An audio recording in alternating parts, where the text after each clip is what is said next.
Oui, bonjour les serviteurs de Dieu de partout où vous nous suivez. Nous vous saluons dans le nom puissant de notre Seigneur Jésus-Christ qui fut crucifié et ressuscité. Et aujourd'hui, il est dans sa gloire et un jour, nous nous verrons avec lui.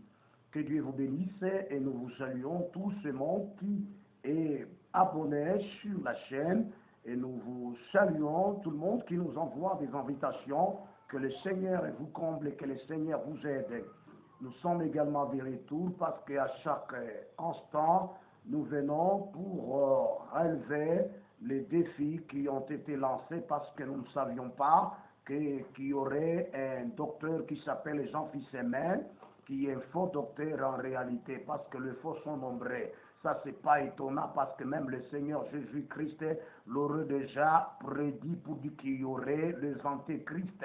Ce n'est pas ces moments que vous pouvez commencer à poser des questions que les gens sont devenus malades. Non, non, ils ont toujours été malades. Ça, il faut que l'accomplissement se fasse.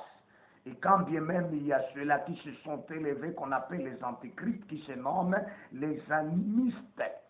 C'est ça le terme qu'ils se nomment, d'autres se disent les animistes.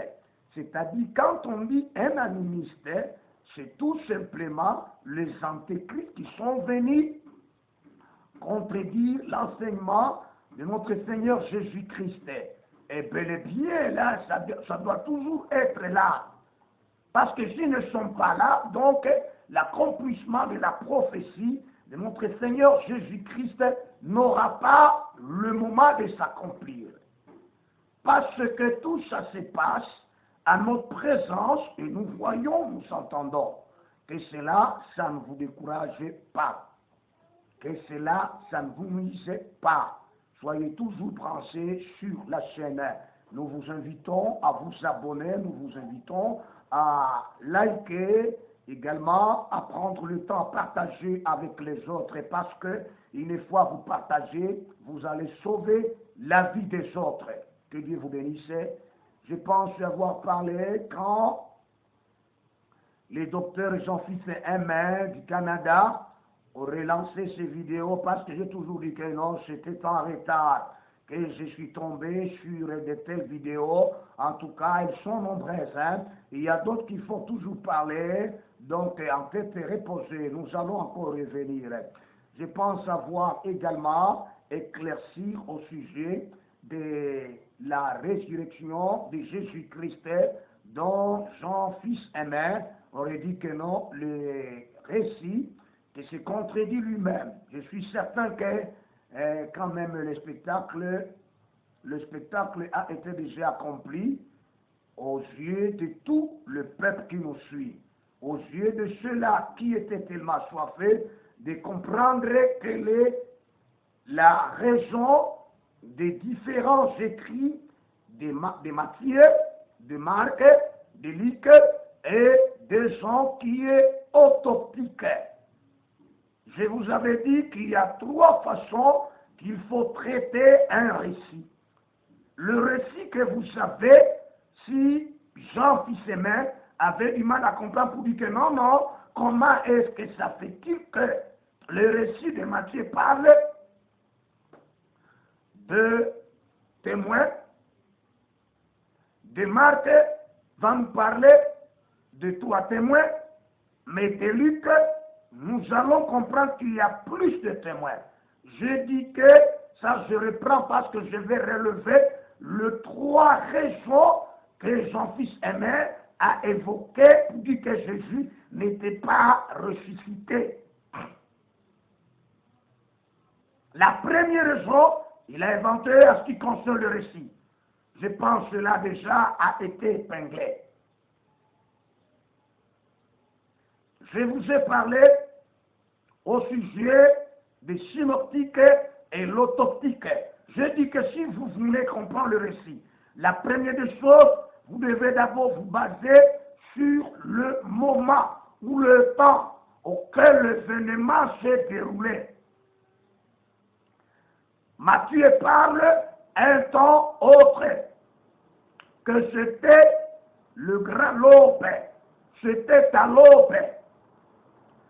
Tandis que quand nous voyons Marc, quant à lui, il nous dit que c'était déjà, le soleil s'était déjà levé. Donc, il y a différents temps. Luc aussi, quand tu vas lire le grand matin, c'est-à-dire, il suit Marc.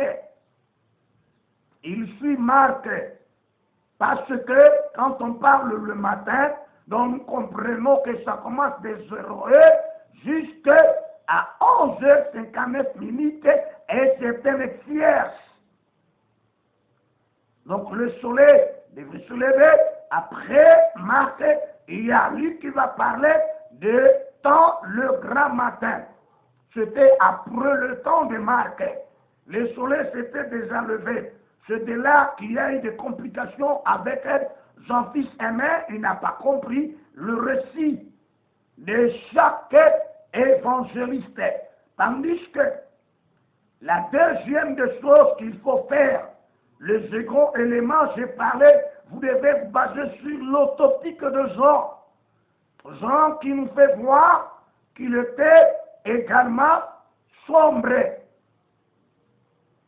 C'était la nuit, celui qui doit commencer, celui qui avait commencé à nous parler le temps. Après quoi, le troisième élément, la troisième manière, connaître combien de fois que les témoins s'étaient rendus au tombeau de Jésus-Christ. Tout cela déjà a été épinglé dans les 4 premières vidéos précédentes là où j'ai intitulé Réponse au docteur Jean-Fils Aimé. Si vous voulez, écrire seulement cela sur la chaîne Berger Seba Ilunga Dadi, vous trouverez toutes ces vidéos avec les enseignements. Aujourd'hui, je vais attaquer la troisième raison qu'il aurait évoquée par Jean-Fils Aimé, pour dire que Jésus n'a jamais été ressuscité, ni également Jésus n'a jamais été crucifié. Qu'est-ce qu'il va dire? Il dit que, selon la loi de Moïse, quiconque aurait commis un crime, un blasphème, il serait lapidé et non pas être mis sur la croix et non pas subir la pendaison. Donc, quant à lui, il ignore. Pour dire que dans l'Ancien Testament, on ne pendait pas les gens. Pour lui, ça n'existe pas. Donc, pour lui, dans l'Ancien Testament, on devrait tuer quelqu'un qui a commis un blasphème, un crime, par la lapidation. Pour lui, c'est ça le moyen, selon la loi de Moïse. Merci beaucoup, nous vous bénissons, vous tous les spectateurs. Maintenant, j'aimerais que vous puissiez comprendre, si nous venons avec un tout petit peu de retard, j'ai toujours dit que nous sommes trop occupés avec des différentes tâches qu'il faut accomplir. Mais peu importe, nous devons toujours donner les enseignements à tout moment, à une bonne occasion, tout comme à une mauvaise occasion. Maintenant que Jean-Fils Aimé m'entendent, et tous ceux-là qui se sont déjà abonnés sur sa chaîne, et ceux-là qui sont ses fanatiques, et même avec tous ces gens qui sont autour de lui, qui m'entendent, que c'est ça une erreur qu'il aurait commise, mais il ne connaît pas d'où est-ce qu'il a commis cette erreur. Pour se situer de la lapidation, il ignore, il oublie que les spectateurs m'entendent. Dans l'Ancien Testament, selon la loi de Moïse, il n'y avait pas qu'une seule façon. Il n'y avait pas qu'un seul moyen pour faire tuer celui qui a commis un blasphème ou également un crime. Il existait 4 façons de tuer une personne qui aurait commis un blasphème. 4 façons. La première façon, ou encore le premier moyen qui devait être utilisé pour tuer cet homme, ou encore cette femme, la première façon ou le premier moyen, c'était la lapidation. Donc il fallait lapider toutes les personnes qui auraient commis un crime il devait passer par la lapidation. Le second moyen, la deuxième façon, c'était par la pendaison. Mettre quelqu'un sur la croix, là, ce n'est pas connu par les docteurs. C'est pour cette raison que vous pouvez vous engager tant que vous êtes docteur, n'ayant pas tous les éléments possibles, n'ayant pas une révélation, ne connaissant pas en profondeur la parole de Dieu, vous tomberez même devant un païen. Donc, la pendaison, nous parlons de la crucifixion. La troisième façon, c'était l'incinération. Il fallait brûler quiconque aurait commis un crime. Et même il y avait toute une différente sorte de crimes. La quatrième manière, ou la quatrième façon, c'était la décapitation. Que le peuple entende, que les enfants de Dieu entendent. Et que vous qui êtes là, au Canada, que vous m'entendiez. Et même les Haïtiens doivent m'entendre. Parce que je suis certain que c'est le monde entier qui nous écoutait. Jean-Fils Aimé a commis 2 erreurs. D'abord, pour votre information, il n'est pas un serviteur de Dieu. C'est un cercle de tout cela que nous appelons les antéchrists, comme le fait l'autre, un antéchrist qui est le chocolat des filles. Je suis certain que j'aurais commencé les attaques contre le chocolat des filles, mais je remercie le Seigneur pour quelle raison, parce que ça fait à 3 reprises que le Seigneur refuse. Il m'a recommandé qu'une seule chose que je suis en train de faire. Il m'a dit, n'attaque pas chocolat des filles, mais priez pour lui. Je le révèle que ça fait 3 fois. Une fois que j'ai été avec chocolat des filles, on s'est même échangé. Il aimait déjà animiste. Ça, c'est pas une chose étonnante pour quiconque qui a une connaissance de la parole de Dieu. Quand bien même il veut à ce que le monde entier rentre à des valeurs ancestrales. Je ne sais pas si les ancêtres ne sont pas là. Je ne sais pas si les ancêtres là-bas ne sont plus là, mais ils sont là. Les ancêtres sont là toujours. Et même les valeurs ancestrales, je ne sais pas si elles ne s'appliquent pas aujourd'hui. Elles s'appliquent toujours, on ne sait pas. Cela, c'est l'accomplissement de la parole de notre Seigneur Jésus-Christ, qui avait dit qu'il y aura des antéchrists qui viendront sous mon nom, et il y a d'autres qui viendront vous enseigner autre chose. Il dit que non, si ce temps-là n'avait pas été abrégé, même les fidèles, même les élus seront séduits. Ça, c'est pas étonnant. Si vous êtes docteur, vous vous donnez à aller faire débat avec une personne qui est antéchrist, qui est animiste. En tout cas, ça ne relève pas de votre compétence. Non, ça relève d'une révélation. Si vous y allez parce que les gens vous incitent à y aller, c'est pourquoi vous risquerez de tomber dans des pièges. Parce que la Bible n'est pas connue de tous. Ah oui, je vais maintenant commencer. Et même les apôtres que voici, ils avaient du mal à comprendre au moment qu'ils n'étaient pas encore sauvés. Quand je parle le terme sauvé, que cela ne vous nuise pas. C'est-à-dire au moment qu'ils n'avaient pas encore le Saint-Esprit. Pour moi, il y a une différence entre un homme spirituel et un homme sauvé. Ce n'est pas ça cet enseignement. Si vous vous limitez sur la spiritualité, mais vous ne voulez pas monter, aller aux dimensions élevées, là encore, vous chuterez toujours très mal. Je vais prendre un seul verset avec lequel je vais commencer cet enseignement ou ces enseignements. Prenons quand même le livre de Luc. J'aimerais prendre Luc, le chapitre 24, le verset 45. Un seul verset. À moins que vous soyez inspirés pour comprendre le sens de l'écriture. Quelqu'un peut faire la théologie. Or, la théologie que voici peut être effectuée, peut être faite, peut être apprise, même par un païen. Peut être un ministre, un président, un gouverneur, n'importe qui. Un sénateur, il peut faire la théologie. Cela n'est pas dit que quand quelqu'un fait la théologie, il est expert. Non. L'expertise vient de la révélation du Saint-Esprit. Prenons Luc chapitre 24, le verset 45, qui nous dit ceci.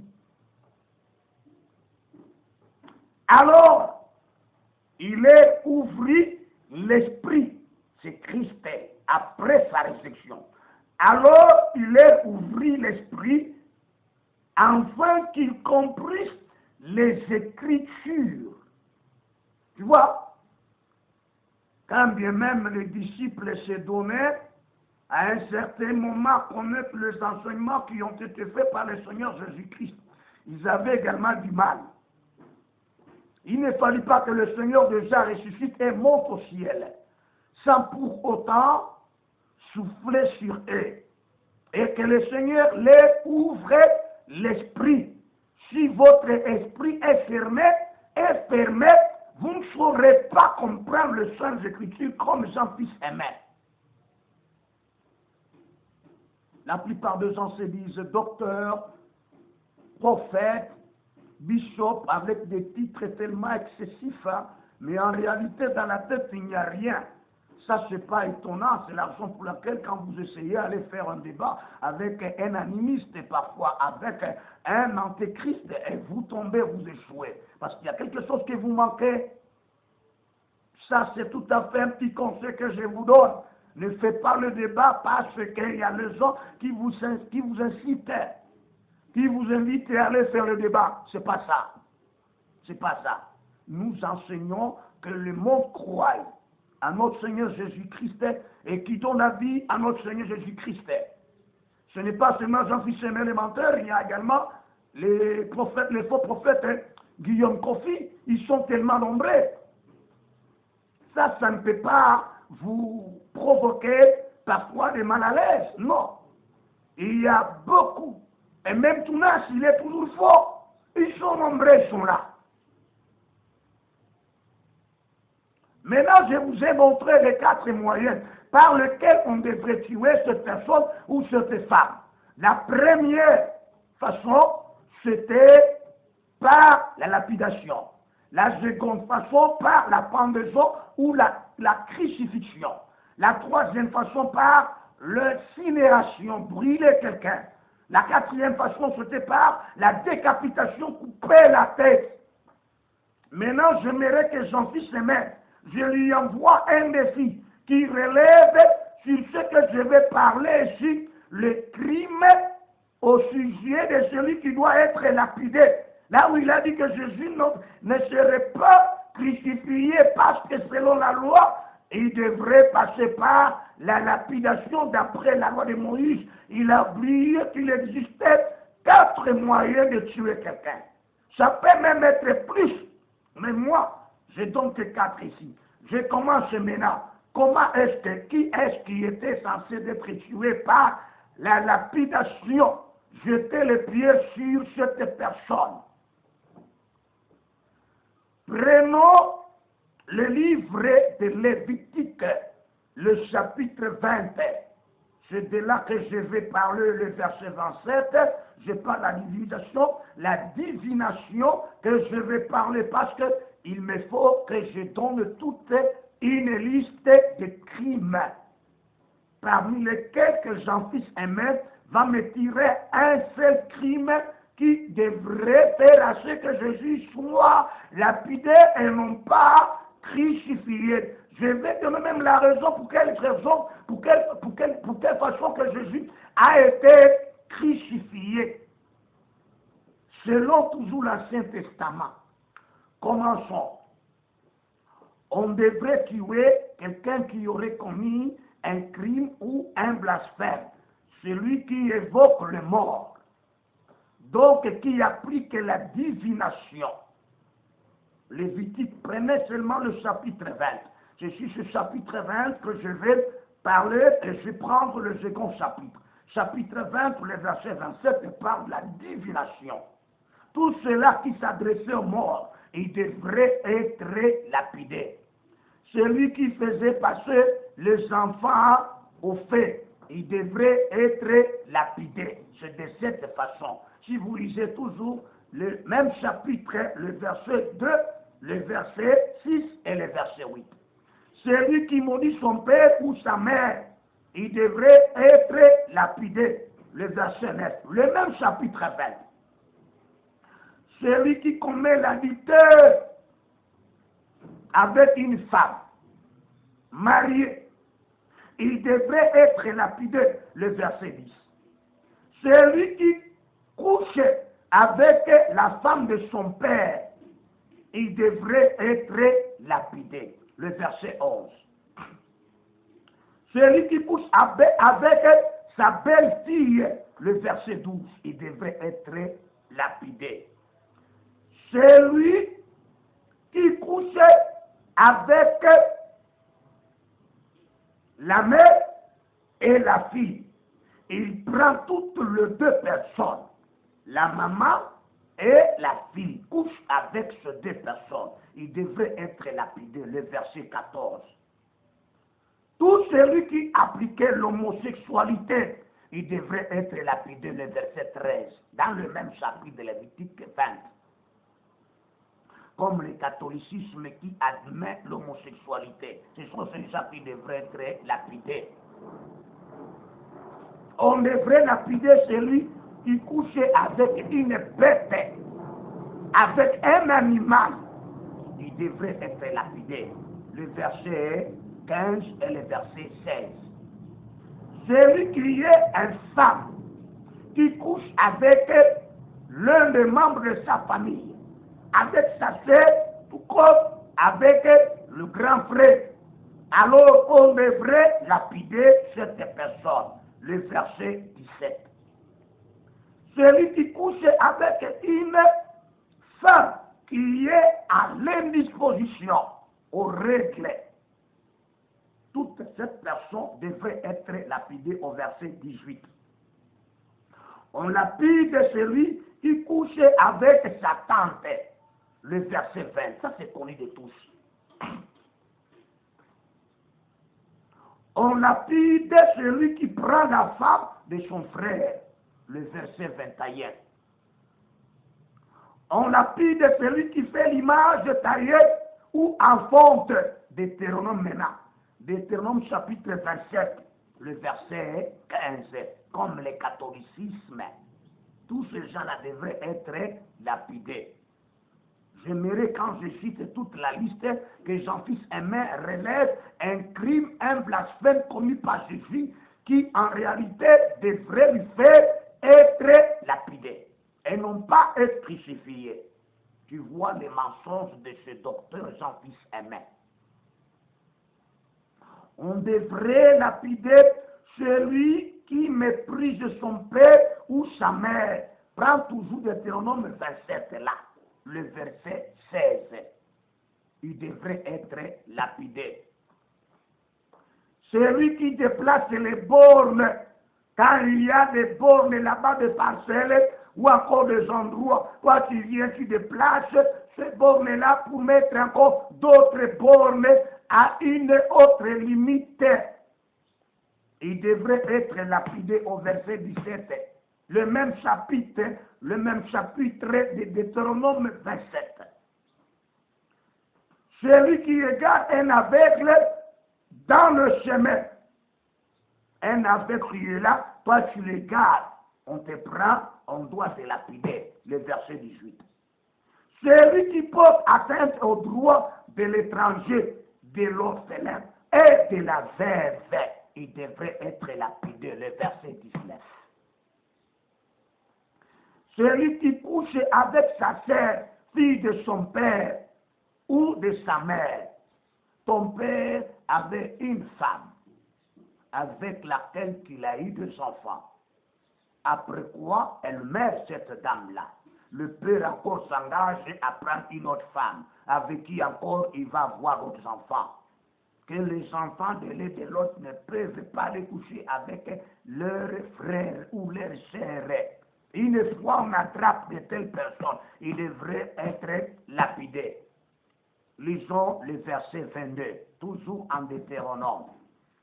Celui qui couche avec sa belle-mère, tu prends ta belle-mère, tu couches avec au verset 24 et 23 là. Le verset 23, on doit te lapider. Je continue toujours. Celui qui frappe son prochain en secret, tu prends ton prochain, tu commences à le frapper en secret sans que les gens le sachent. Au verset là-bas 24, tu devrais être lapidé. Quand on te surprend, tu devrais être lapidé.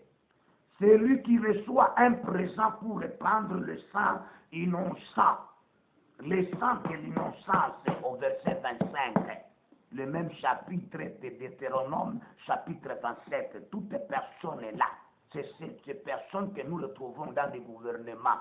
Ils devraient passer par la lapidation parce qu'il a reçu un présent pour aller répandre le sang innocent. Là, une fois on attrape cette personne-là, donc elle doit subir la lapidation. Celui qui n'accomplit pas les paroles de cette loi, au verset 26, devrait être lapidé. Celui qui va vers d'autres dieux, le faux Dieu, Deutéronome chapitre 17, le verset 3,5, il devrait être lapidé. Comme nous voyons dans des gouvernements qu'on est en train de nous ériger les idoles en image ou en fonte, ces gens-là de ces gouvernements-là devraient être pris et être lapidés. Ils sont là et vivent. Celui qui profane le lieu saint, il devrait être lapidé. Celui qui maudit le nom de Dieu devrait être lapidé. Lévitique chapitre 24, le verset 10, 11, 15, 16, 22, 23. Celui qui maudit le nom de Dieu et qui blasphème le nom de Dieu, il devrait subir par la mort, passer par la lapidation. Je pense que les spectateurs m'entendent. C'est une liste que je donne, que cette liste-là doit faire connaître pour quelles raisons qu'on devrait lapider la personne. Alors, celui également qui maudit Dieu et le roi. Quand tu maudis Dieu et tu maudis le président, ceux-là qui vous dirigent le roi, vous devez être lapidés. Premier roi, chapitre 21, verset 10. Exode chapitre 22, le verset 28, c'est connu. Je n'enseigne pas, je donne la liste. C'est ce que nous sommes en train de vivre et c'est ce que nous constatons, que notre population, un homme se lève commencer à injurier, à insulter un président, à insulter un ministre, à insulter un gouverneur. Tu es déjà maudit. Celui qui maudit le souverain sacrificateur, un vrai souverain, il devrait être lapidé. D'après également Actes des Apôtres, chapitre 23, verset 5. C'est de là que même l'apôtre Paul, il dit à celui qui l'aurait repris pour dire que je ne savais pas qu'il fut un souverain sacrificateur. Donc il se fait référence à l'Exode chapitre 22, verset 28. Un souverain considéré comme un roi. Maintenant que Jean-Fils aimé me dise quel a été le crime de Jésus-Christ pour qu'il puisse subir la lapidation au lieu de la crucifixion. Qu'il me le dise, c'est un défi que je lui lance. C'est un enfant du diable enrôlé, mais vous ne saurez jamais. La parole de Dieu est toujours debout. Tu vois, donc il n'y a aucun crime que vous devez adresser à Jésus pour qu'il puisse subir, en tout cas, la lapidation. C'est de là qu'il va conclure pour dire que vous savez, avec la loi de Moïse, parce que quand Jésus était taxé de commettre un crime, il devrait subir la lapidation. Mais je vous ai donné presque toute la liste des crimes ou également des blasphème que vous devez connaître. Ce n'est pas un enseignement que je dois faire, mais je donne la liste seulement. Et cette liste-là, vous l'avez connue. Voilà la première partie d'abord que j'ai fait pour la lapidation. Maintenant que Jean-Fils me donne un des crimes que Jésus aurait commis. La seconde vidéo, pour que je vais terminer, maintenant je vais attaquer tous les trois moyens par lesquels on devrait tuer, en tout cas quelqu'un qui aurait commis ces blasphèmes ou ces crimes. Quand on parle d'un crime, quand on parle d'un blasphème, on voit ce sont les injures ou les insultes adressées à la divinité de notre Dieu.